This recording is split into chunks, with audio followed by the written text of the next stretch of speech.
विद्या गुरु संस्मरण की अनोखी प्रस्तुति। जी हाँ दोस्तों, मेरा नाम है सौम्या और विद्या गुरु संस्मरण में आपका स्वागत है। विद्या गुरु के रोचक संस्मरण सुनने के लिए चैनल को सब्सक्राइब जरूर करें। तो मित्रों, हमारी इस श्रृंखला में आज दूसरा चरण है, यानी आज हम देखेंगे कि आचार्य गुरुवर श्री विद्यासागर जी महाराज ने आजीवन व्रत कब ग्रहण किया और कैसे ग्रहण किया। तो यह जानने के लिए इस वीडियो को हमारे साथ अंत तक जरूर देखें। ब्रह्मचर्य व्रत को मोक्ष महल की प्रथम सीढ़ी कहा जाता है और लग्न और विवाह होने तक का व्रत तो विद्याधर पहले ही ग्रहण कर चुके थे। संघ में आकर उन्होंने आचार्य श्री देशभूषण जी महाराज के चरणों में आजीवन ब्रह्मचर्य व्रत ग्रहण करने की भावना रखी। विद्याधर की धर्म निष्ठा से आचार्य गुरुवर पूर्व परिचित थे और इस दृढ़ता को देखकर उन्होंने चूलगिरी जयपुर राजस्थान में विद्याधर को आजीवन ब्रह्मचर्य व्रत का आशीर्वाद प्रदान कर दिया। विद्याधर ने अपने कदमों को अग्रगामी बनाने के संकल्प लिए और संघ की चर्या के अनुसार अपनी भी चर्या बना ली। उन्होंने अपना आचार विचार आहार विहार सब कुछ मुनियों जैसा ही बना लिया। संघ की सेवा वैयावृत्ति में वे हमेशा तत्पर हो गए, जैसे दूर गांव से साइकिल पर दूध लाना, संघ के निवास स्थान की साफ सफाई करना एवं कमंडलों में जल आदि भरना। तो दोस्तों, चूलगिरी में वर्षा योग के बाद आचार्य श्री देशभूषण जी महाराज का विहार गोमटेश्वर श्री बाहुबली भगवान के महामस्तकाभिषेक में उपस्थित होने हेतु श्रवणबेल गोला कर्नाटक की ओर हुआ। विहार में विद्याधर ने कठिन परिश्रम किया, संघ की व्यवस्था का ध्यान रखा।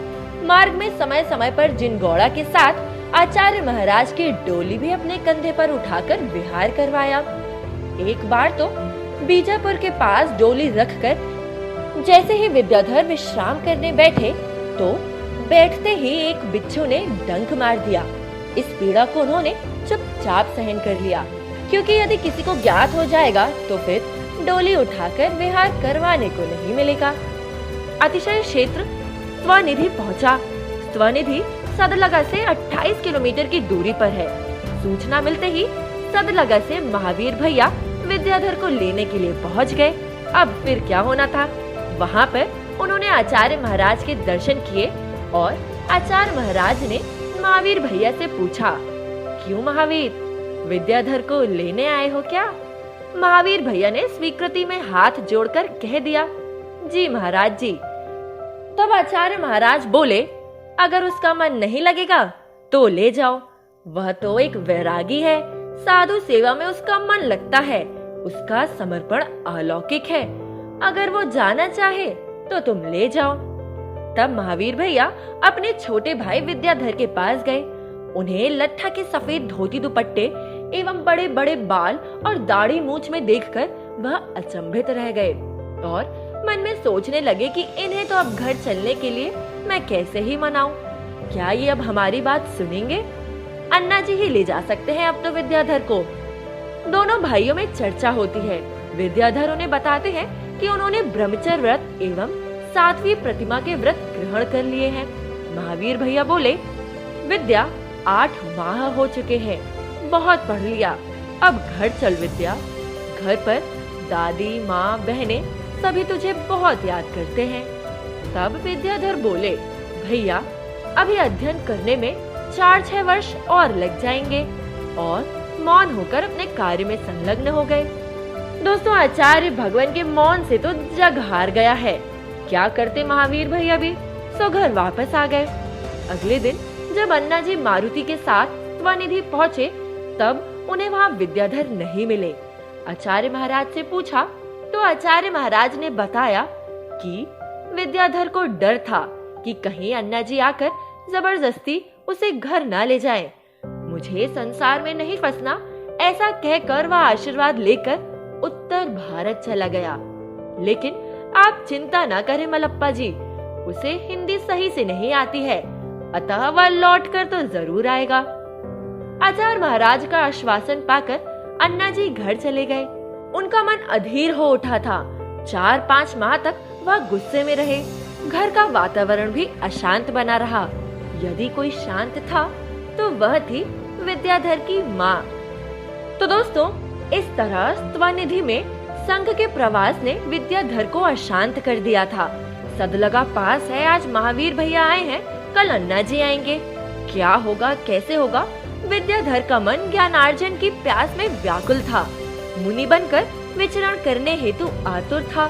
अतः अन्ना जी के आने से पूर्व ही विद्याधर तो निकल चुके थे, एक अपरिचित किंतु सुनिश्चित पथ की ओर। और उस समय उत्तर भारत में आचार्य श्री शांति सागर जी महाराज के शिष्य आचार्य श्री वीर सागर जी, इनके शिष्य तथा परंपरा के तृतीय पट्टाचार्य आचार्य श्री शिव सागर जी महाराज का विशाल संघ विराजमान था, जिसे बड़ा संघ कहा जाता था। उस बड़े संघ को लक्ष्य में रखकर विद्याधर ने अजमेर जाने का निश्चय किया। विद्याधर को स्वनिधि से कोल्हापुर, बम्बई, अहमदाबाद होते हुए अजमेर पहुंचना था। अतः वह लगभग 22 मई को स्वनिधि से कोल्हापुर जाने के लिए निकल गए। क्षेत्र से बस स्टैंड 5 किलोमीटर की दूरी पर स्थित था। ग्रामीण एवं जंगली इलाका होने से बस रास्ते में कहीं भी खड़ी नहीं होती थी। ब्रह्मचारी विद्याधर पैदल ही बस स्टैंड की ओर चले जा रहे थे। रास्ते में कोल्हापुर की ओर जाने वाली बस निकली। ब्रह्मचारी विद्याधर जी ने उसे रोकने के लिए हाथ दिया। आश्चर्य, वह बस ऐसी खड़ी हो गई जैसे उन्हें लेने के लिए ही आई हो। दृढ़ इच्छा शक्ति से आसमान भी थम जाता है, और बस वही हुआ। तो दोस्तों, इस तरह विद्याधर बस द्वारा कोल्हापुर पहुँचे और वहां से आगे रेलगाड़ी द्वारा अजमेर भी पहुंच गए। इस यात्रा में उन्हें 3 दिन लगे। मार्ग में 2 उपवास हो गए। दूसरे उपवास की रात्रि में लगभग 11-12 बजे वह अजमेर पहुंच गए।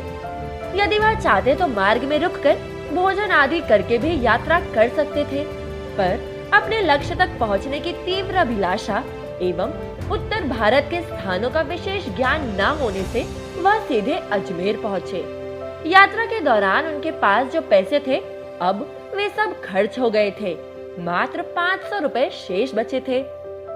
तो दोस्तों, इस तरह आचार्य भगवान यानी विद्याधर ने अपने घर का परित्याग कर ब्रह्मचर्य व्रत धारण किया और वे पहुंच गए अजमेर, राजस्थान।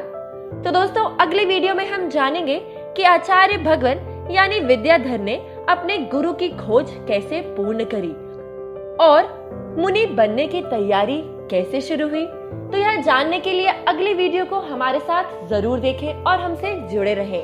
और अगर अभी तक आपने चैनल को सब्सक्राइब नहीं किया है तो सब्सक्राइब जरूर करें।